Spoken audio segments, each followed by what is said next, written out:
Welcome to Ambitious, Awakened, and Aligned, the space where leadership meets higher consciousness and where we explore what it truly means to live, lead, and create from an awakened state of being.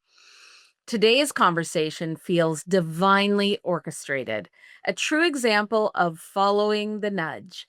I'm joined by Laura Valvasori, a medium, intuitive mentor, and energy healer who helps people reconnect with their own light and the love that exists beyond the physical world. Laura's journey from marketing consultant to medium is one of trust, surrender, and expansion. A story that beautifully mirrors the essence of our evolution into awakened intelligence, our way of remembering that true intelligence isn't artificial, it's intuitive, embodied, and deeply alive.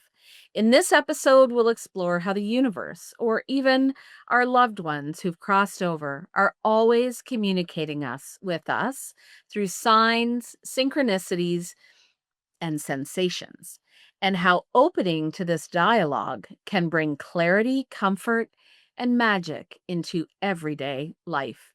And don't we all need a little bit of magic today?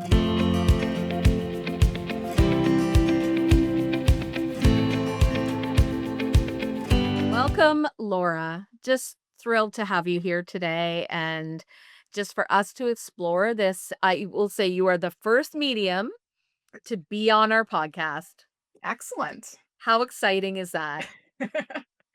And Thank what I you. love is also this because ambitious, awakened, and aligned. So, our listeners are high achieving women who are very ambitious and also just seeking this higher level of connectedness and aliveness and awakeness Mhm, and often leaders who are really in that hustle and grind and production of the past but trying to move into something unique, mhm. and so we give them stories and connections like yourself of new ways of experiencing the world around us. So I love that we're bringing this new conversation to light to our audience. So you talk about leading with logic. This is where I want to start Mhm, because of what I just said.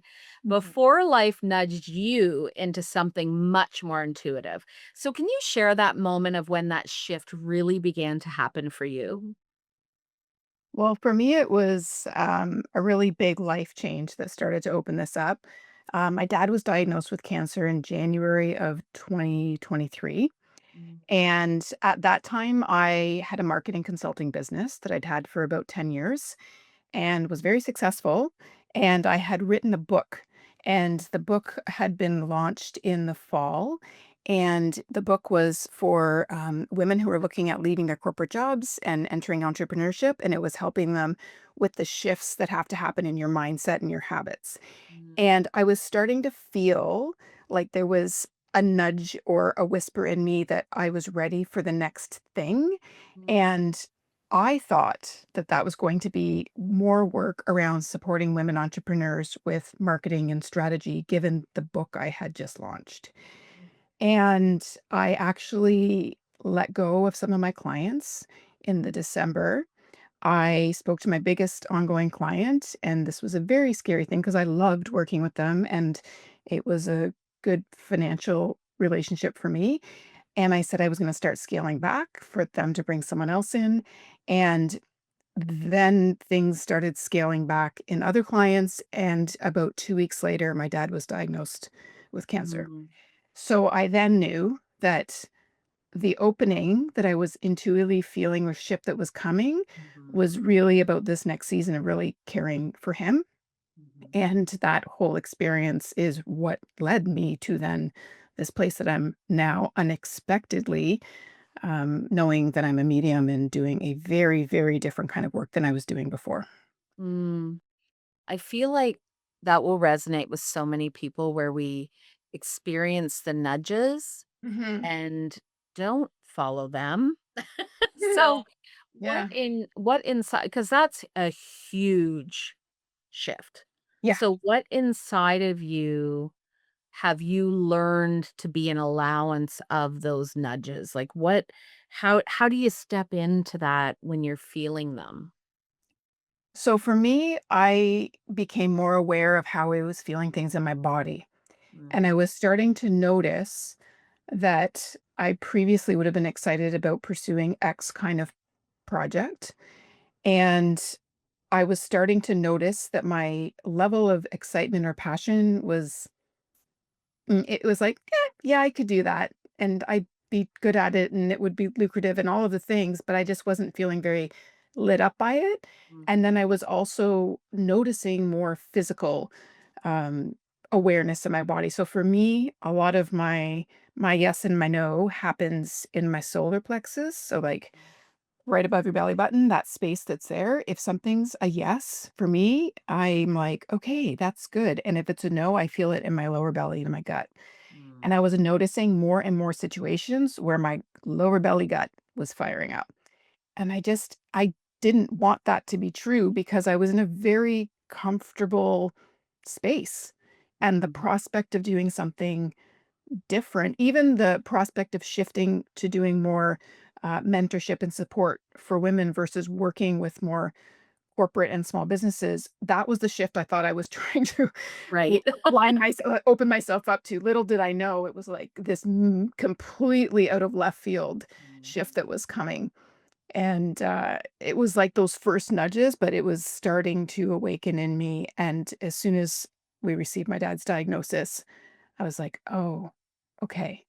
And then I really spent the next year caring for him and his passing, and other people in my life started going to crisis. There were 2023 became about letting go of some things and just triaging people in my life. And that's also where I started discovering energy work, and I wanted to find somebody to do Reiki with my dad because I had experienced Reiki and found it helpful, and then thought, "Well, maybe I can do that." So I pursued my certification, which led to studying something else called the emotion code and doing a certification, and I was doing those things at the time. I thought I was following the curiosity and to support people in my life that were all in crisis at that time and myself. mhm. Which I now understand opened up different parts of me that I think created the conditions for the mediumship to eventually come to the surface. That's so powerful. I think it's like listening to those first experiences of how you allowed that energy to awaken and that inner knowing to awaken. And so the title of this episode is Signs, Mm, Everywhere Signs, yeah. which is such a perfect reflection of what you've just shared. So what were aside from that experience, what were the some of those first signs that you started to know something even bigger was happening? Mhm. So I'll talk first about I'm gonna backtrack right to 2020 because that's when I started doing mindset work. And it was just before the pandemic and also one of those nudge kind of feelings where I was feeling like there was something more, there was something off there. I couldn't put my finger on it, but there was something happening inside me. And I met with someone for a lunch.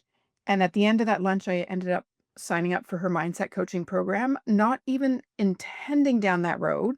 Mm, And I think that that was the start of a journey for me that allowed me to do a lot of like work around limiting beliefs and inner child work and bringing things to the surface and understanding how the laws of the universe work.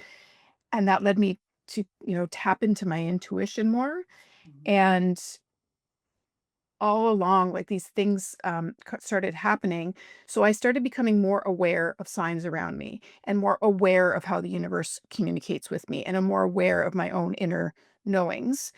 So a couple of months before my dad passed, I started getting all these things come into my life. So when we talk about signs, it's sometimes patterns of topics coming into your life. mm, So we knew that he was terminal, and I started getting all of these podcasts coming into my feed about mediumship and someone would recommend, I'd see a book pop up in my feed, and then I'd go to an event and I'd meet a person that was a medium that I'd never met mediums, and it just started coming into my awareness, and so at that point, I knew enough that when things like that start repeating themselves, I pursue them.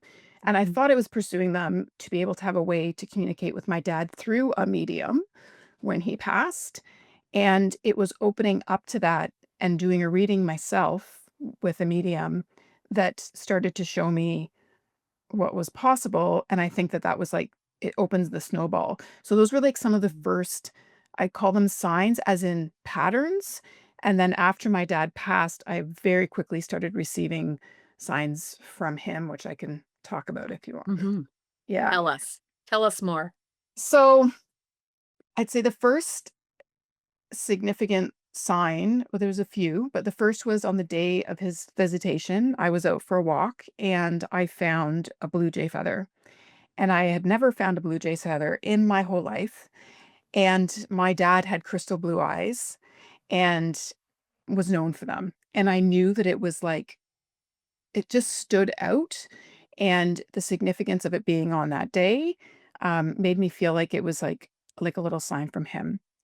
And then the day that we had the visitation, we went back to my mom's house in between the 2 times, and my sister went to pour a glass of wine, and she put an ice cube in it 'cause the wine wasn't cold, and the ice cube broke the glass, and she went, "Oh, no, there's wine coming out of this glass," and she kinda dumped it, and she put it on the counter, and I looked at it, and I picked it up, and I'm like, "Oh my god, look at this glass."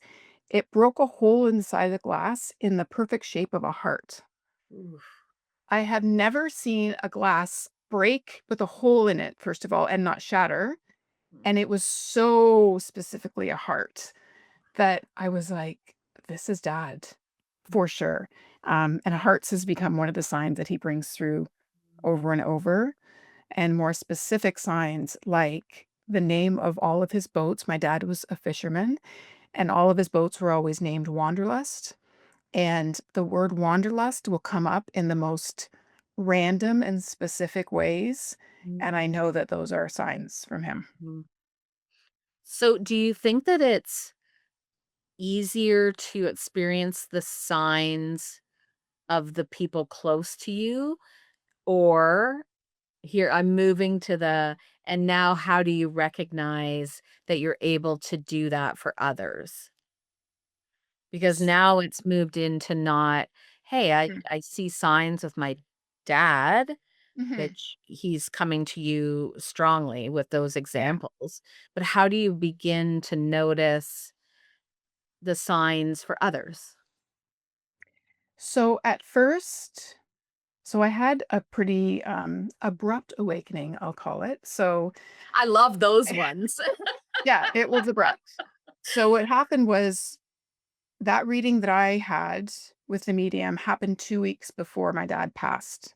And I told my parents about it and shared what had come through, not knowing how they would react. Mhm. And my mom said, "You couldn't have known those things about my mother who came through." And my dad said, "Why would you do this?" And I said, "Because maybe I can talk to you through medium in the future, or maybe you can send me signs." And he said, "I'm not going to be able to do that." And I laugh now how proficient he's become. So that reading happened, and then I kept exploring all these little mediumship things. As I said, there was books coming in, and I saw a workshop. And so I went on the workshop, and I didn't know that there was a practice session in the workshop. I was just there to learn about mediumship. And I got in a Zoom room with someone, and they just said, "Just tune in and see what happens." I'm like, "I don't even know what you mean by tune in. Like, what are you talking about?" And I just got quiet, and a few words came into my mind that seemed to have relevance to the person that was my partner. And I was like, "This is weird." So I was, like, secretly doing some of these workshops and doing these Zoom things because I was too afraid to ask anyone in my life to do a reading with me because I didn't want to disappoint them, be embarrassed, they think I'm crazy, all of the things. Mhm. And so I had been texting with the medium who read for me, and she said, "Well, you should practice with me." because I know how this works. I'm a safe person and I was intimidated, but I said, okay. And so we logged onto a Zoom meeting and I opened up.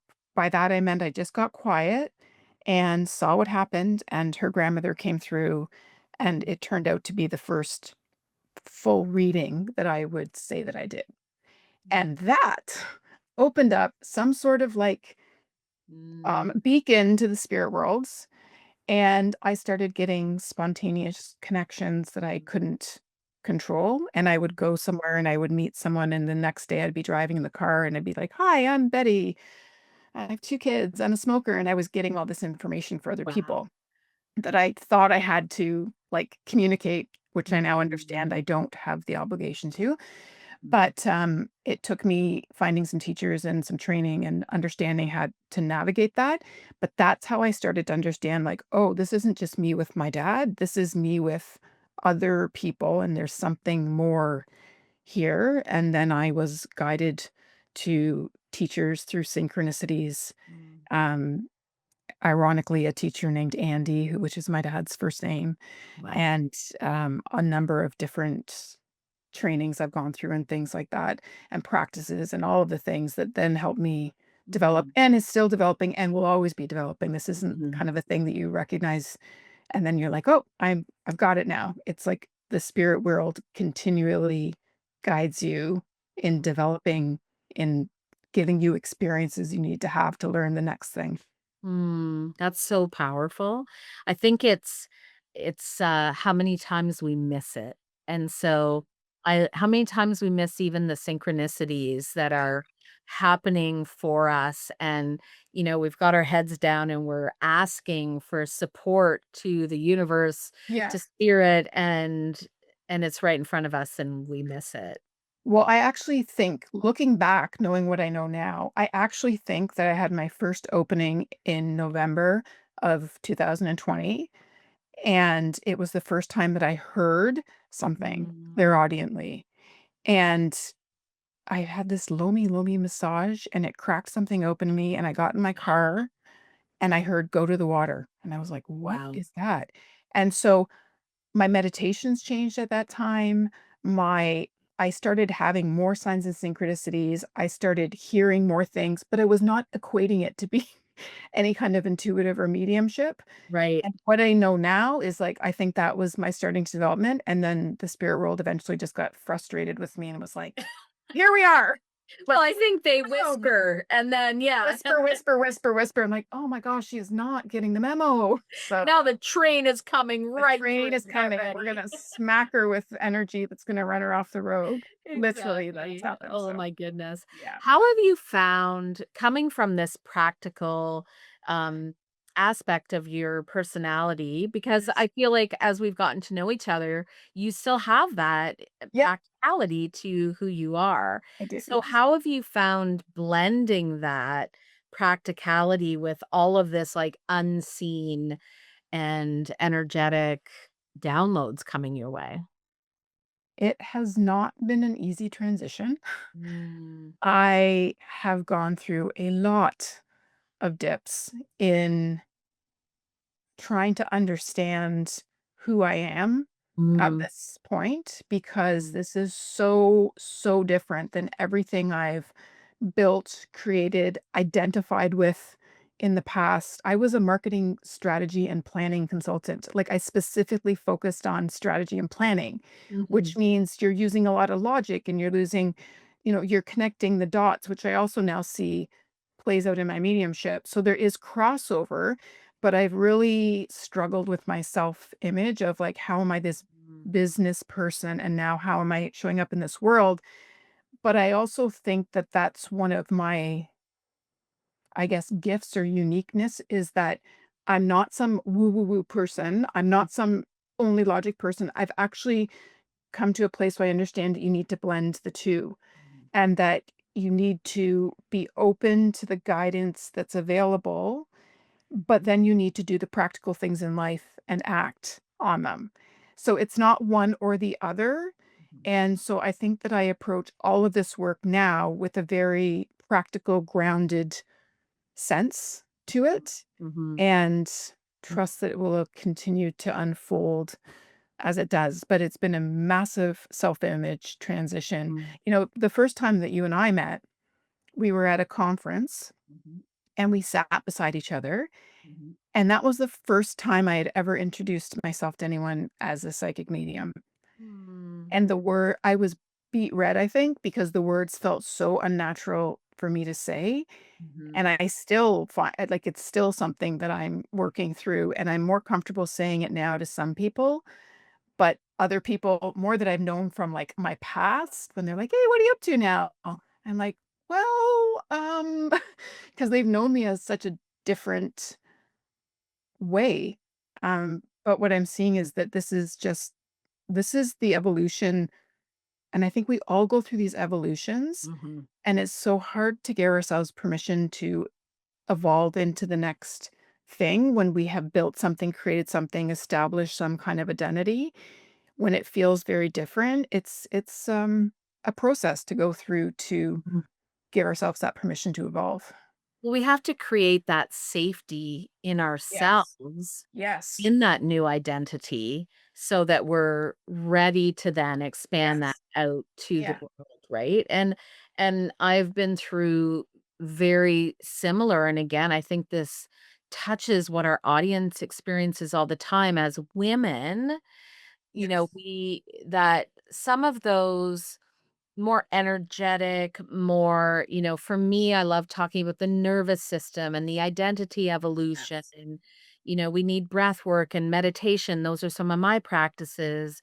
Even those things to talk about, I'm Yeah. only just starting to feel comfortable because we have been raised in a business environment that we are strategy first, we are results driven, and those things, I mean, for me, I love them. They're part of my DNA as well. I Yes. think no matter what business world we grew up in, I was born with those. I feel like you were too. And soul led and softness and heart centered. And I've always found it difficult in our current environment to figure out how to blend those. Mhm. But when we do, and when those coexist, this is where the magic happens.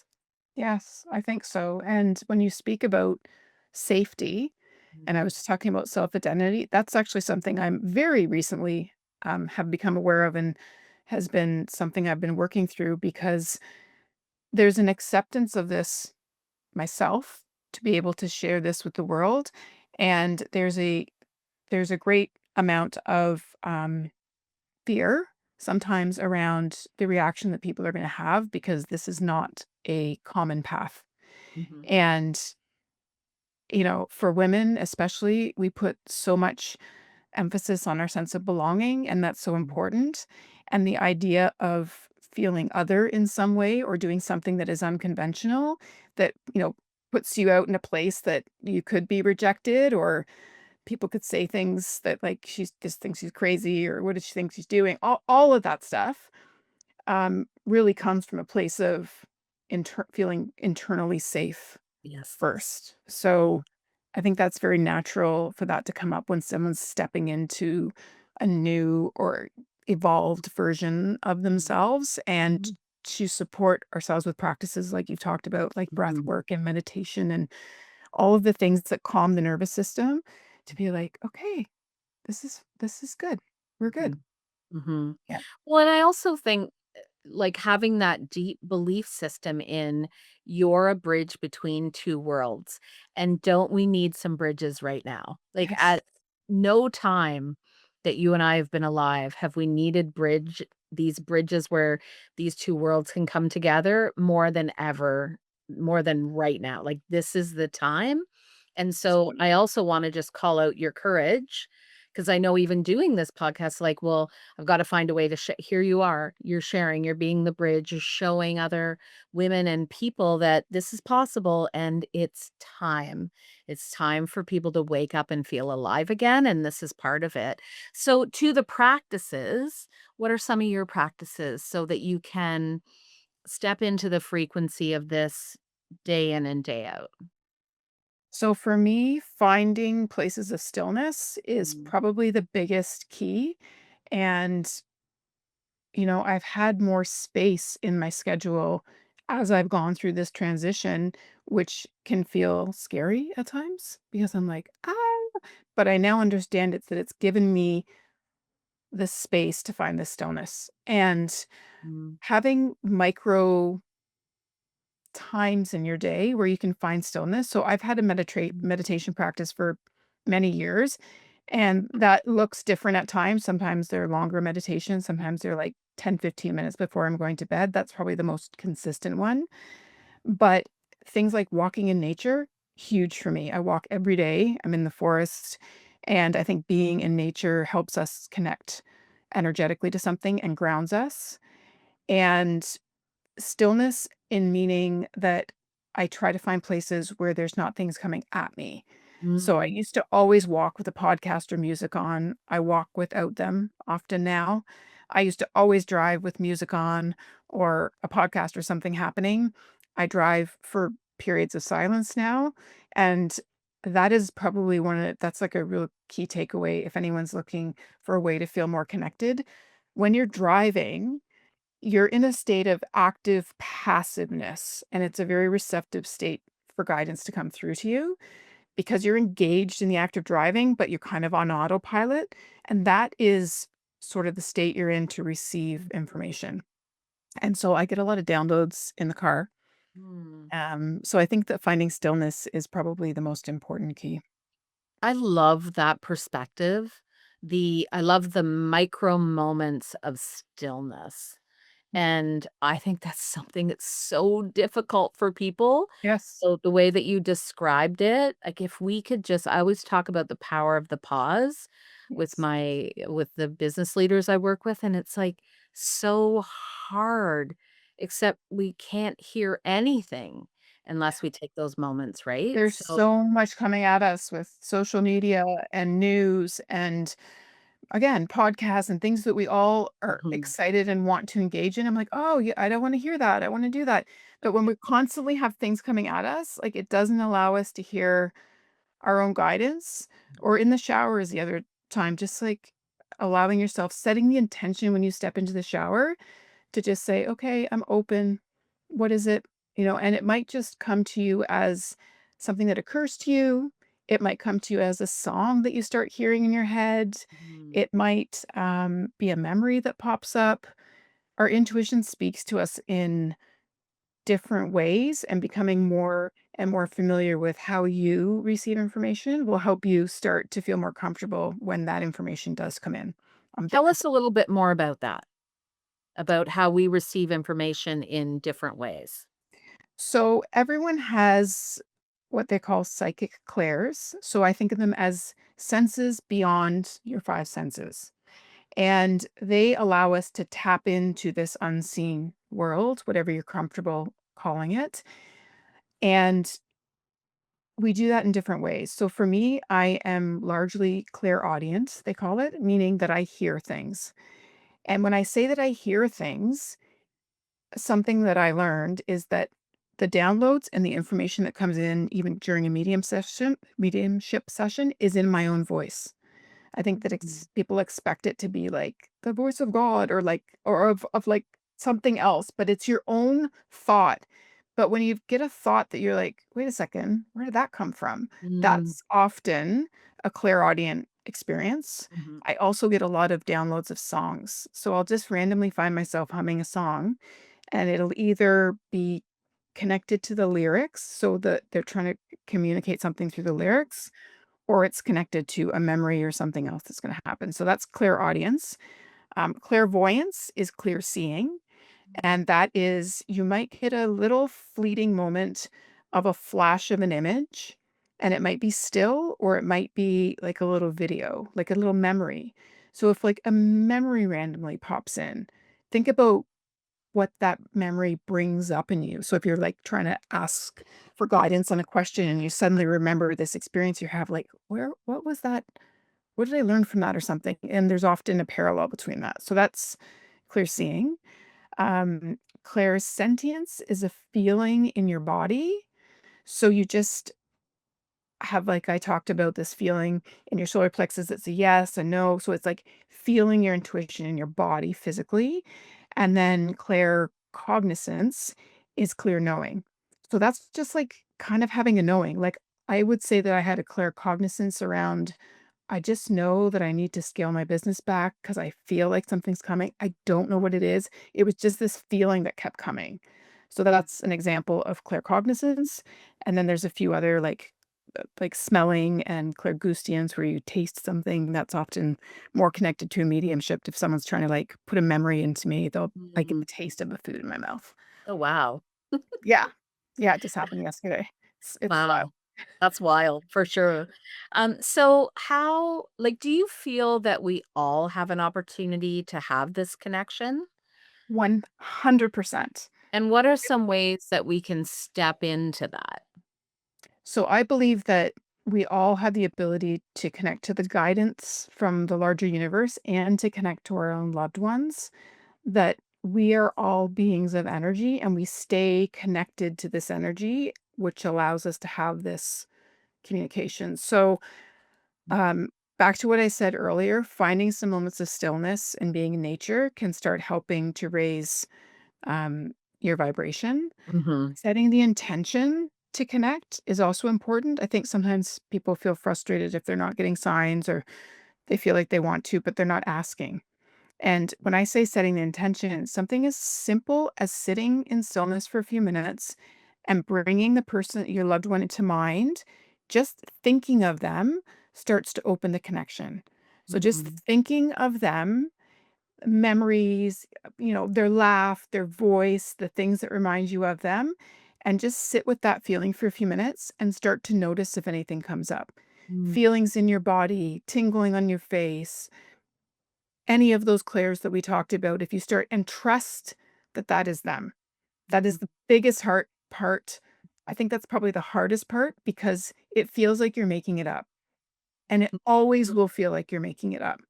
Whenever I do a mediumship reading, it literally feels like I'm making up everything that I'm saying because imagination and intuition are connected.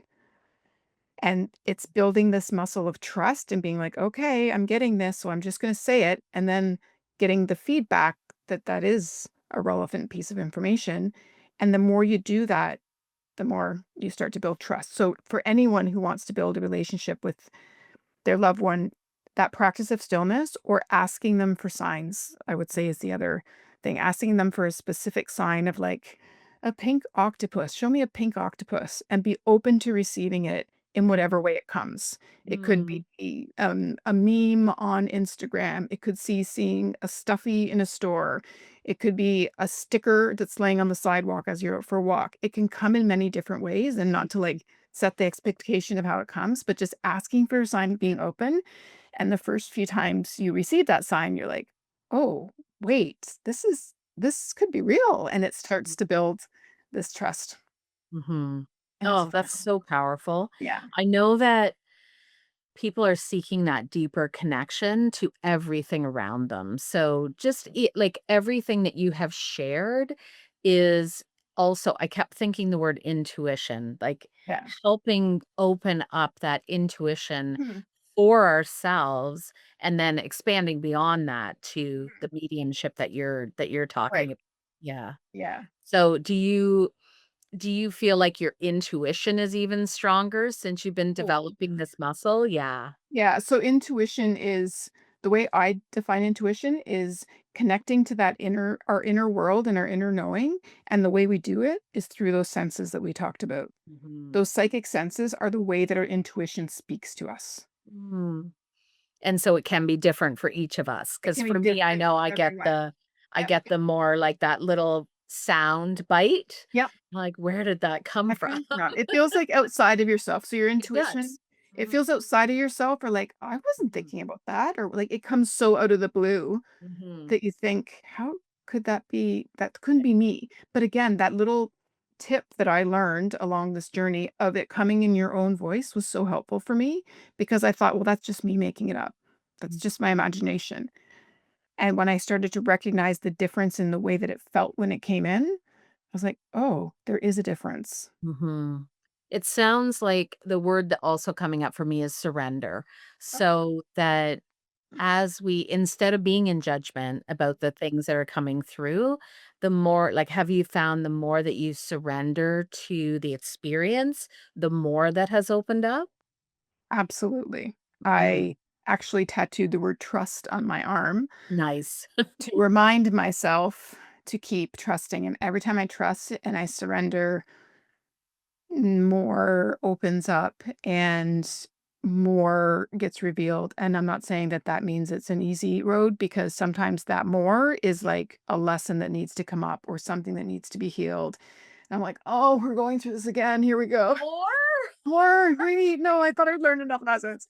And then something surfaces and we go through that. And then it'll lead to it. And spirit also just keeps showing me more of what I'm capable of as Mhm, I trust it, and it's almost funny at this point, but the more times I hear myself saying, "Well, I don't do that," and as the words are coming out of my mouth, like, an experience will happen, I'm like, "Oh, apparently I can talk to animals, and apparently I can do this, and apparently I can do past life readings," and, like, they bring me experiences to show me, "Oh, you can do this, you can do that," but I have to trust and surrender, and that is so, so scary at times to it put is myself scary.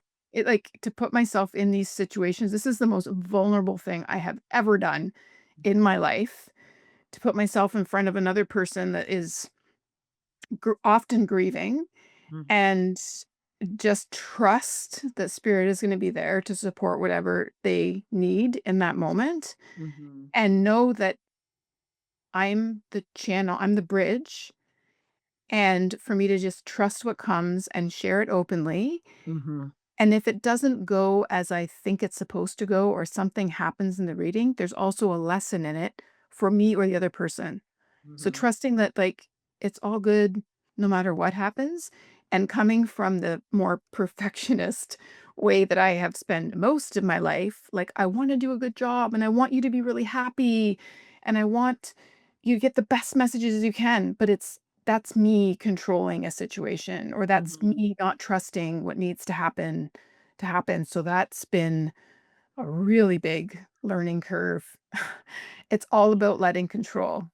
Mediumship Yeah. is all about trust and surrender, which, as someone who has controlled things throughout my whole life, is such a big soul growth opportunity. Big soul growth opportunity. Yeah, it's like allowing yourself to be the conduit instead of the conductor, it's you really have Yes.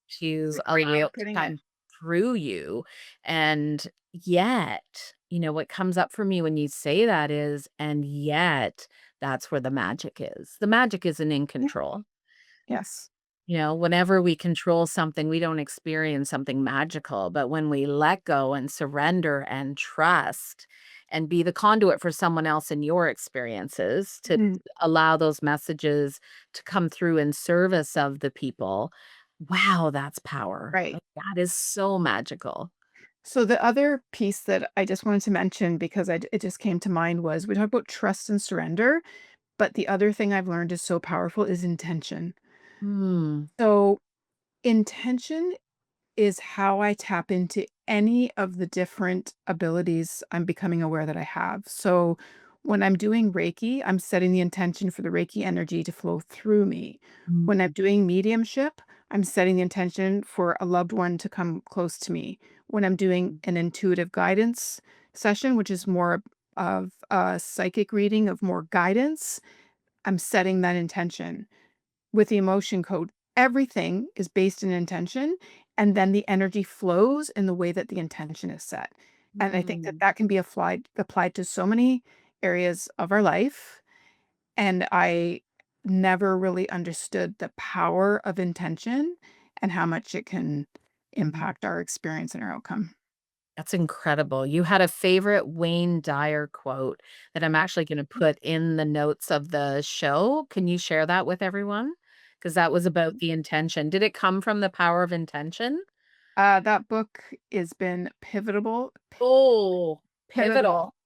pivotal. For me too. Wayne Dyer's been a huge influence on me. I'm, like, fumbling my words, so We're edit that. stumbling on Wayne Yeah, Dyer yeah. because he So yeah. the quote is, I don't know the exact words in front of me, but the quote is something on the lines along the lines of, "If you knew who walked beside you, you would never feel fear or doubt again." And I feel like I spent the first majority of my life feeling like I had to control and guide everything. And when I shifted into this place of understanding that I'm co-creating with something else that is out there, call it what you will, it took off so much pressure Mhm. and so much judgment of myself. Mm, And it allows me to just have so much more ease in what I'm creating, what I'm doing, believing that I'm doing it with something or someone else. And I believe we all have a spirit team around us, which consists of angels and guides and our loved ones. And the universe as a whole is like guiding us on this path. And the more we listen to the nudges and the more we open up and the more we say yes, we're guided to the things that we're meant for. mhm. And I love then linking in the power of intention because when we then apply an intention to it, then our spirit team can actually do their work as well. They can Yes. amplify that opportunity. So Yes. you have a very exciting community coming up that you're launching, Still Connected Circle. Can you please tell us about this? I'm so excited. This is coming up in November. Tell us all the details, Laura. So I've had this idea for a little while about helping people understand how they can receive signs, the different ways they can receive signs, because in my experience, I have found that a lot of times people are looking for coins and cardinals. And Yes. if they're not receiving those things, they're like, well, I'm not getting any signs from a loved one. And they're frustrated. And there's also Mm, learning around understanding that we need to be in the right place to be receptive to receive the signs and we need to be able to notice them. And there's a lot of elements that happen. And I wanted to create something that could help people in a very succinct way understand how we receive signs, share some of my own stories and stories of people I've worked with, because I've seen this phenomena happen when I do a reading with someone or I start sharing some stories about signs, they suddenly start experiencing more in their life.